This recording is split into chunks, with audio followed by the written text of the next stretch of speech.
Hi everyone, in front of me I've got ZTE Blade V70 Max, and let me share with you how to check the total screen time on this device.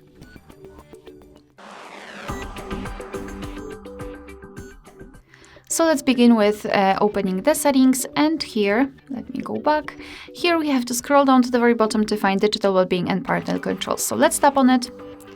And right here we've got the graph which will show us for how long we've been using this device today. In my case it was 44 minutes, and most of the time I've spent on the settings. We've got also the unlocks and notifications count.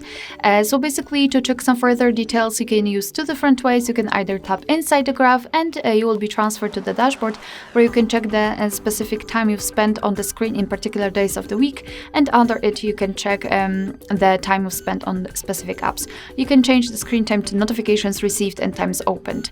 What is more, the second way to check some details is to tap directly on the app. So for example, the settings or the camera or any other app you will have here.